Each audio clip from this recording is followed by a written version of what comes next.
Hello everyone, आपका स्वागत है मेरे चैनल ग्रीन जेनेटिक्स में। लास्ट वीडियो में हमने देखा सैटेलाइट डीएनए के बारे में, जिसे कि हाईली रेपिटेटिव सीक्वेंसेस भी बोलते हैं। और आज हम स्टडी करेंगे मॉडरेटली रेपिटेटिव सीक्वेंसेस के बारे में, जिसमें कि एक है transposons. So transposons are short DNA sequences that has ability to move from one location to another in the genome. ये कुछ छोटी सीक्वेंसेस होती है जो कि एक जगह से दूसरी जगह में मूव करती है, इसीलिए इन्हें जंपिंग जीन्स भी बोलते हैं, या फिर इन्हें सेल्फिश डीएनए भी बोला जाता है।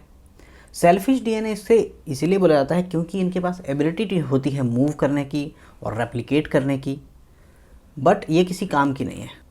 और दूसरी बात ये है कि ये जब एक जगह से दूसरी जगह को मूव करता है तो किसी जीन को डिस्टर्ब भी कर सकता है, इसलिए भी इसे सेल्फिश डीएनए कहा जाता है।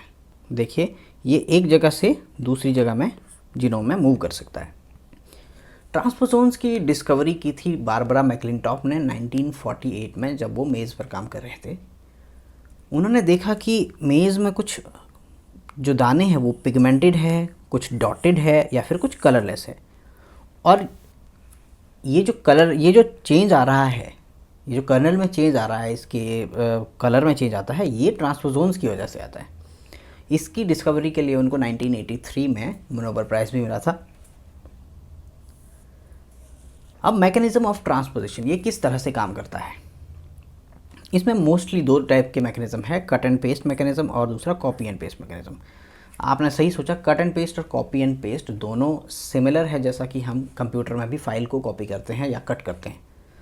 अब कट एंड पेस्ट में क्या होता है, इसे कंजर्वेटिव मोड ऑफ ट्रांसपोजिशन भी कहते हैं।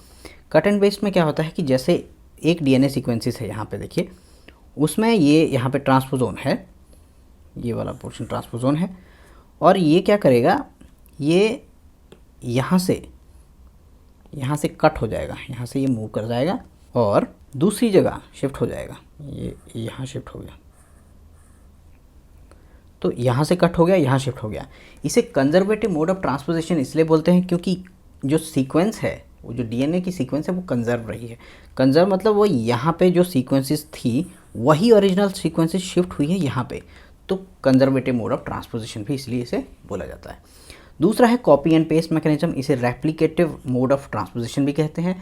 रेप्लिकेटिव मोड का मतलब है कि देखिए, यहाँ पे एक सीक्वेंस थी ट्रांसपोजोन की, वही बस रेप्लिकेट कर गई है, मतलब कि वही यहाँ भी आ गई। अब यहाँ पे भी सीक्वेंसेस है और यहाँ पे भी सीक्वेंस है, दोनों जगह सीक्वेंस हो गई। क्योंकि रेप्लिकेटिव मोड में, क्योंकि ये सीक्वेंसेस अब कंजर्व नहीं रही है, रेप्लिकेशन से हुई है, इसलिए इसे कंजर्वेटिव नहीं, रेप्लिकेटिव मोड ऑफ ट्रांसपोजिशन बोलते हैं। अब हम देखते हैं कट एंड पेस्ट मैकेनिज्म कैसे, एक डेप्थ में जाके देखते हैं कि कैसे होता है एक्चुअल में।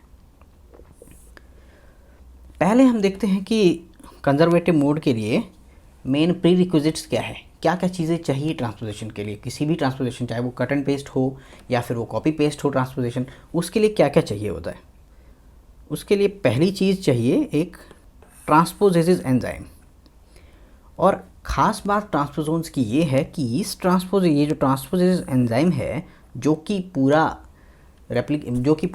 डीएनए को कट करता है और उसको दूसरी जगह लेके जाता है और वहाँ पे उसको प्लेस कर देता है, वो पूरा काम ये ट्रांसपोजेसिस एंजाइम करता है। और इस ट्रांसपोजेसिस एंजाइम के लिए भी जीन ट्रांसपोजोन के अंदर ही प्रेजेंट होती है। यहाँ देखिए, एक जीन यहाँ पे जो है वो ट्रांसपोजोन को कोड, ये ट्रांसपोजेसिस को कोड कर रही है। और कुछ बैक्टीरिया में कुछ जीन्स होती है जो कि एंटीबायोटिक रेजिस्टेंस के लिए भी कोड करती है। एक तो हो गया ये, और दूसरी जो चीज़ है वो है इन्वर्टेड रिपीट्स। अब इन्वर्टेड रिपीट्स कहाँ काम आते हैं?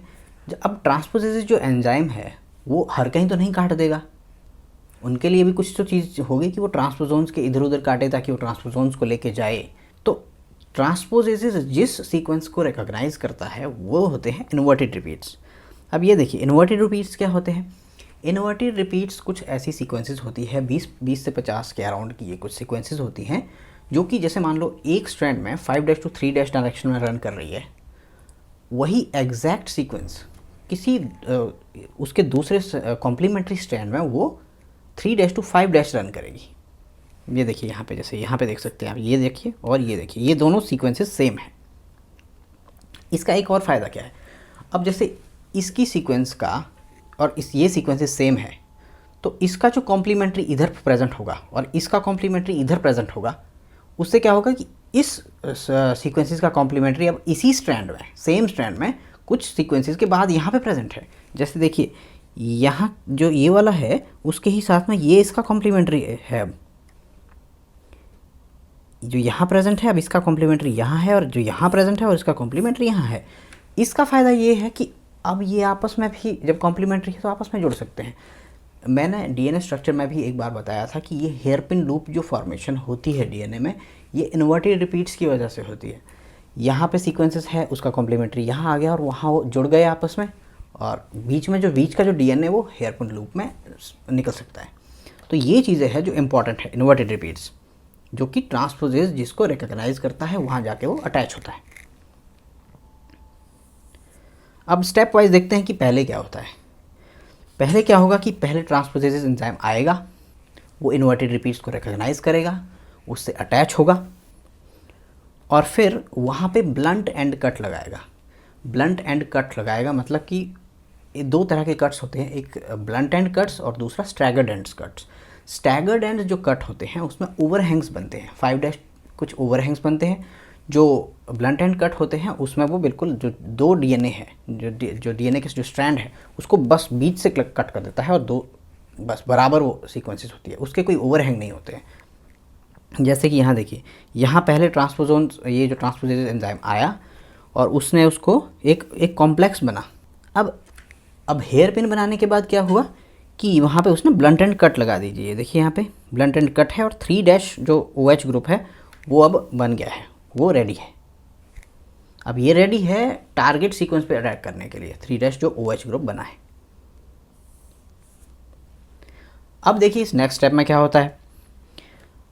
अब ये जो हेयर पिन लूप पूरा जो स्ट्रक्चर है वो जाके आपके टारगेट सीक्वेंसेस पे जाएगा। टारगेट सीक्वेंसेस पे स्टैगर्ड एंड कट लगाएगा, जो ट्रांसपोजेज एंजाइम है वहाँ पे अब स्टैगर्ड एंड कट लगाएगा। स्टैगर्ड एंड कट होते हैं जिसमें कि ओवरहैंग्स प्रोड्यूस होते हैं। ओवरहैंग्स का मतलब है कि जैसे ये एक डीएनए है स्ट्रैंड, और जैसे इस पे जो दो कट लगेंगे, एक यहाँ लग जाएगा और एक यहाँ लग जाएगा। जो ब्लंट एंड है वो एक्चुअल में इस तरह से होता है, उसमें बस बीच से कट लग गया, और ये जो सीक्वेंसेस है वो एक इस तरह से एक इस तरह से, ये दोनों अलग हो गई। स्टैगर्ड एंड कट में क्या हुआ, अब ये स्टैगर्ड एंड कट लगे हैं तो यहाँ ओवरहैंग हो गया और एक यहाँ ओवरहैंग प्रोड्यूस हो गया। ये वाला सीक्वेंस देखिए यहाँ है, ये वाला और ये वाला क्योंकि थोड़ा ज़्यादा है तो ये अब ये ओवरहैंग प्रोड्यूस हो गई। ये जो पोर्शन है ये यहाँ से यहाँ तक, ये देखिए ये और ये ओवरहैंग प्रोड्यूस हो गए। ये स्टैगर्ड एंड कट लगा है। अब नेक्स्ट स्टेप में क्या होता है कि अब देखो 3' OH ग्रुप है प्रेजेंट, जो हमारे पास ट्रांसपोजोन है, उसने क्या किया, वो अटैक करेगा 5' फॉस्फेट के ऊपर और वहाँ जाके अटैच हो जाएगा। टारगेट डीएनए में 5' फॉस्फेट से 3' OH अटैच होता है। अब फाइनली क्या होगा कि ये जो ओवरहैंग्स के बाद उसने उस डीएनए को इंसर्ट किया था, वो जो ओवरहैंग बच गए थे उसको एज अ कॉम्प्लीमेंट्री लेके डीएनए पॉलीमरेज आएगा और उसके कॉम्प्लीमेंट्री लेके वहाँ पे सिंथेसिस कर देगा बाकी डीएनए की भी। तो अब वो इधर भी पूरा हो गया, उधर भी पूरा हो गया, बीच में ट्रांसपोजोन फिट हो गया। और यहाँ जो गैप बच गया है, जो पेरेंटल डीएनए है, जो ओल्डर डीएनए है, उसमें जो गैप बच गया है उसको होमोलॉजी डायरेक्टेड रिपेयर से ये ठीक हो जाएगा। मतलब जो रिपेयर मैकेनिज्म है डीएनए का, उसके थ्रू ये पूरा फिल हो जाएगा गैप ये भी। तो कट एंड पेस्ट मैकेनिज्म में क्या हुआ कि वो जो डीएनए था वो कंजर्व रहा है। कंजर्व मतलब कि जो ओल्डर स्ट्रैंड से जो डीएनए कट होके आया है वही अटैच हुआ है न्यूअर स्ट्रैंड में, इसलिए उसको कंजर्वेटिव मोड ऑफ ट्रांसपोजिशन भी कहते हैं। अब सेकेंड मोड ऑफ जो ट्रांसपोजिशन है उसे रेप्लिकेटिव मोड ऑफ ट्रांसपोजिशन भी कहते हैं। और बाकी इसमें सब कुछ प्रोसीजर तब तक सेम रहेगा। ट्रांसपोजेज एंजाइम आएगा, वो अटैच होगा इन्वर्टेड रिपीट से, एक पूरा कॉम्प्लेक्स बनाएगा। कॉम्प्लेक्स बनाने के बाद अब वो इंटरेक्ट करेगा न्यूअर स्ट्रैंड के साथ। यहाँ तक प्रोसीजर सेम था। लेकिन वो अब कट नहीं करेगा पूरा, वो कट करके लेके नहीं जाएगा। अब देखिए उसमें क्या होता है, यहाँ देखिए, ये देखिए, ये आया न्यूअर स्ट्रैंड के साथ, ये इंटरेक्ट किया, कट नहीं किया। 3-OH उसके 5' ग्रुप के साथ ये अटैच हो चुके हैं, यहाँ पे और यहाँ पे, ये कट नहीं हुआ, वो चला गया। अब देखिए एक स्ट्रैंड इसका न्यू के साथ है, यहाँ न्यू के साथ है, एक ओल्ड के साथ अटैच है। अब सेकंड स्टेप में इसमें क्या होता है, यहाँ पे रेप्लिकेशन फोर्क बना, इस स्ट्रैंड को और इस स्ट्रैंड को एज अ रेप्लिकेशन फोर्क लेके डीएनए पॉलीमरेज आएगा और इसको अब रेप्लिकेट करेगा। ये देखिए, ये रेप्लिकेशन हो गई, यहाँ कंप्लीट हो गई और यहाँ भी रेप्लिकेशन कंप्लीट हो गई। तो ये न्यू स्ट्रैंड दोनों बन गए, रेप्लिकेशन हो गई। अब नेक्स्ट स्टेप में क्या होगा, रेप्लिकेशन बन गई, अब इनमें रिकॉम्बिनेशन होगी। ये देखिए यहाँ पे दूसरी जगह रिकॉम्बिनेशन हो गई। ये जो ओल्डर स्ट्रैंड है अब ओल्डर स्ट्रैंड के साथ वापस चला गया और जो न्यूअर स्ट्रैंड है वो नीचे न्यूअर स्ट्रैंड के साथ वापस आ गया। लेकिन इसमें क्या हुआ, जो बीच का जो ट्रांसपोजोन का पार्ट था वो मोस्टली आपस में शफल हो गया। थोड़ा शफल होने की वजह से जो कंजर्वेशन जिसे हम बोलते थे, कंजर्वेटिव मोड, वो नहीं रहा। अब इसमें जो स्ट्रैंड है वो कंजर्वेटिव नहीं है। इसमें ये देखिए, इसमें न्यू है, ये भी न्यू है, ये रेप्लिकेटिव हुआ है, न्यू है। तो इस तरह से, इसलिए इसे रेप्लिकेटिव मोड ऑफ ट्रांसपोजिशन बोलते हैं। और जो पिछले में मैं एनिमेशन में शो नहीं कर पाया था, कट एंड पेस्ट मैकेनिज्म में भी क्या होता है लास्ट में, ये देखिए यहाँ पे ये जो फिल होता है, ये जो गैप होता है वो ये फिल कर देता है। यहाँ पे ये गैप यहाँ फिल हो गया रेप्लिकेशन के थ्रू। इस रेप्लिकेशन के थ्रू जो गैप फिल होता है, क्योंकि स्टैगर्ड एंड हुए हैं और उसको गैप फिल कर दिया गया है, उसकी वजह से डायरेक्ट रिपीट्स प्रोड्यूस होते हैं। एक्चुअली डायरेक्ट रिपीट्स एक सबूत है कि कोई भी डीएनए, ये एक एविडेंस है कि कोई जो डीएनए आया है, कोई जो ट्रांसपोजोन आया है, वो उन डायरेक्ट रिपीट्स के बीच में आया है। वो कैसे है वो मैं एक बार फिर से बताता हूँ। मान लो आपके पास कोई सीक्वेंसेस है ATGCT, ये सीक्वेंस है और इसका कॉम्प्लीमेंट्री है आपके पास TACGA।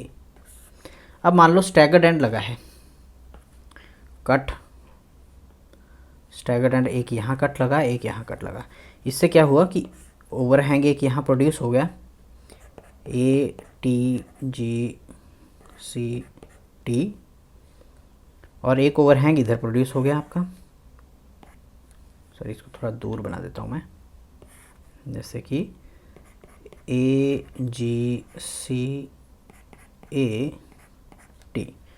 ये ओवरहैंग है। और अब इस ओवरहैंग में क्या होगा, जब दूसरी बार सेकेंड टाइम जब मान लो और ट्रांसपोजोन जो आपका आया, ट्रांसपोजोन यहाँ आएगा और यहाँ आएगा, क्योंकि यहाँ 5' एंड है और यहाँ 5' एंड है इसका। तो यहाँ जो ट्रांसपोजोन वो OH ग्रुप यहाँ पे हो गया, ये यहाँ हो गया और ये यहाँ जुड़ गया, ट्रांसपोजोन आ गया। लेकिन अब क्या है कि इधर तो खाली जगह बच गई थी, ये बच गई खाली जगह, इसको फिल किया रेप्लिकेशन ने। सेकेंड रेप्लिकेशन हुई, रेप्लिकेशन ने इसको फिल किया, ये आ गया TACGA, वहीं यहाँ भी ATGCT। अब देखिए यही ATGCT यहाँ रिपीट हो गया। इन्वर्टेड रिपीट उल्टे होते हैं क्योंकि इन्वर्जन बोलते हैं, और डायरेक्ट रिपीट होते हैं वही सेम रिपीट हो जाती है सीक्वेंसेस। डायरेक्ट रिपीट मतलब ATGCT यहाँ पे भी है, ATGCT यहाँ पे भी है, सेम वही, यही सीक्वेंस यहाँ है, यही सीक्वेंस यहाँ है। ये होते हैं प्रोड्यूस क्योंकि स्टैगर्ड एंड लगा है, जो भी हमारा न्यूअर स्ट्रैंड है उसमें स्टैगर्ड एंड लगा है, इसीलिए ये प्रोड्यूस हुए हैं। इसीलिए ये एक एविडेंस भी है कि जो इसके बीच का जो ये जो डीएनए आया है ये ट्रांसपोजोन है। सो कट एंड पेस्ट और कॉपी एंड पेस्ट मैकेनिज्म मैंने दोनों बता दिया। इसमें आज के लिए इतना ही। और अगर आपको मेरे पढ़ाने का तरीका अच्छा लगता है तो आप मेरे चैनल को सब्सक्राइब कीजिए, अपने फ्रेंड्स को बताइए और मेरे सब्सक्राइबर बढ़ाइए, मुझे इससे मोटिवेट